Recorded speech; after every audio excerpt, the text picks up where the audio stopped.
In today's video, I'm going to tell you how I went from skinny fat to jacked and lean. But real quick, my name is Alex and I'm on a mission to help people live more fulfilling and spiritually, mentally, and physically enriched lives. So if that sounds good to you, make sure you hit the subscribe button. But let's jump into it. So I think the skinny fat problem is a problem that a lot of guys struggle with. If you're unaware, skinny fat basically means that you have a higher body fat percentage, but you pretty much have little to no muscle mass, and it just kind of leaves you with this awkward shape where you have extra body fat, but you're still quote unquote skinny at the same time. That's where the term skinny fat comes from. Trust me, I know how awkward it can feel to be skinny fat, but the good news is it's actually not that difficult to solve. And if you watch till the end of this video, I can pretty much guarantee that you'll have the necessary tools to completely fix your skinny fat physique and get jacked and lean. And just so you guys know that I'm not just some guy blowing smoke out of his ass talking about changing my physique, this is what I used to look like. You can see I pretty much had the skinny fat physique, but I was able to completely transform my body. And the truth is, it actually was pretty simple. There's just a few things that you need to do, and if you implement it into your life, I can guarantee that you'll be healthier, you'll feel better, and you'll look better. And the whole point of this channel, guys, is just to let you know that I'm just a normal guy, and if I can do it, anyone can do it too. All right, so there's gonna be three different parts of this that we're gonna cover. Number one is gonna be the processed foods, AKA just your general diet.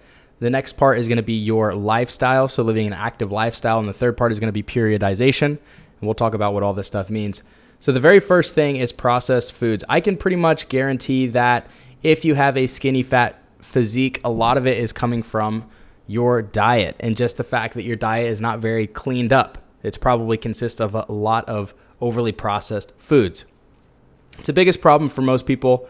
And when you eat a lot of overly processed foods, it just ends up leading to a lot of inflammation and quote unquote poor operation.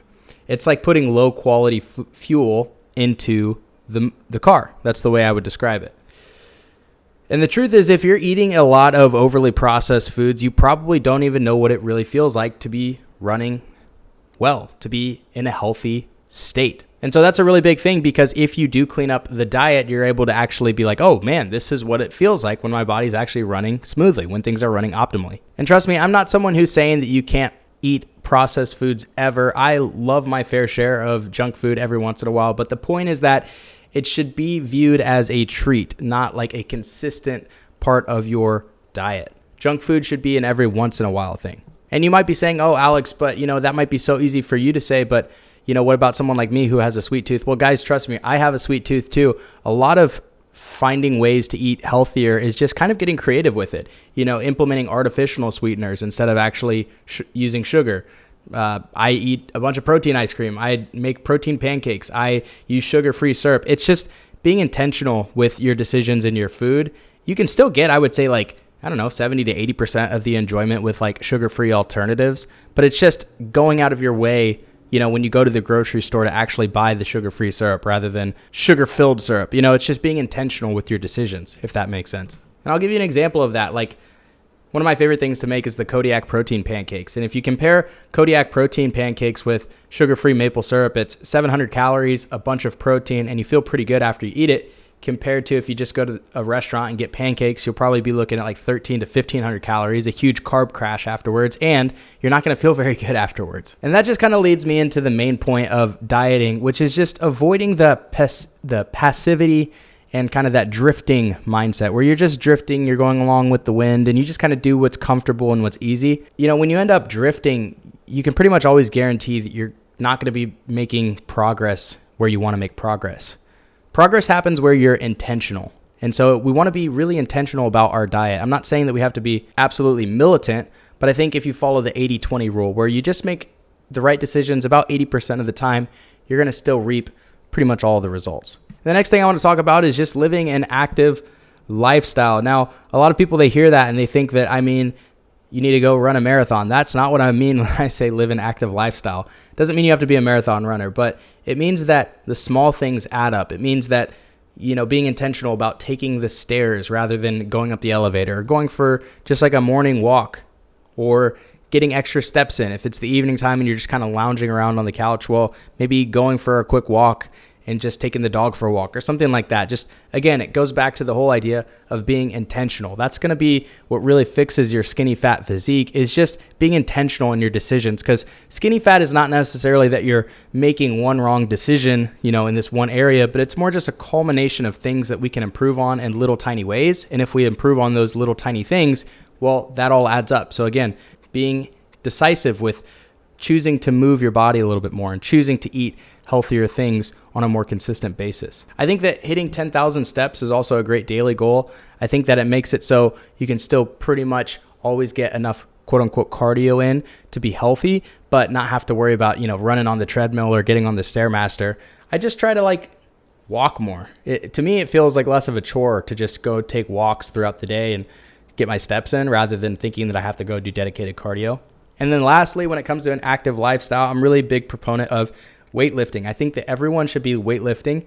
It doesn't have to be anything crazy, but I think 3 times a week for about 45 minutes is really going to get you right. And the way that I see it is it's a pretty simple equation. If you do weightlifting plus get your 10,000 steps and remove the processed food, you're pretty much guaranteed to have a good body. And then the last thing that I'd recommend doing is something called periodization. Periodization is something that's really helpful for me. It means that we are assigning a time block to our dieting or to our period of getting into shape. When I first started out, I would go through this mental block where I would get really down on myself because I just had no end date in mind. I just thought that I was going to have to diet forever and that, these calorie deficits that I was in was going to last forever, and it just became really mentally taxing. But what periodization means is basically you set up like a day. You give yourself a realistic block of time to accomplish your goal. And it gives you kind of this light at the end of the tunnel rather than the no end in sight mindset. So what I'd recommend is figure out a realistic time period that you want to give yourself to accomplish this goal of changing your body. And then just be fully committed for that period of time. And it makes it a lot easier because you know when the end date is. And by the way, guys, if you're looking for actual diet, like what to eat, like step-by-step workouts, all that stuff too, I actually just wrote a book called The Aesthetic Protocol. It's in the description down below. It's everything I know on fitness, a complete deep dive that will absolutely change your body. So go check that out if you want more information. But yeah, guys, that's pretty much it. Again, it's just going to be cleaning up basic stuff that we kind of already know. Again, just eliminating the processed foods or reducing the amount of processed foods, increasing the activity in our lifestyle, and then just creating like an actual timeline for your goals here. And if you do those things, then, well, hey, you're going to be looking pretty dang good. But anyways, hope you guys enjoyed this video. I'll see you guys in the next one. Peace.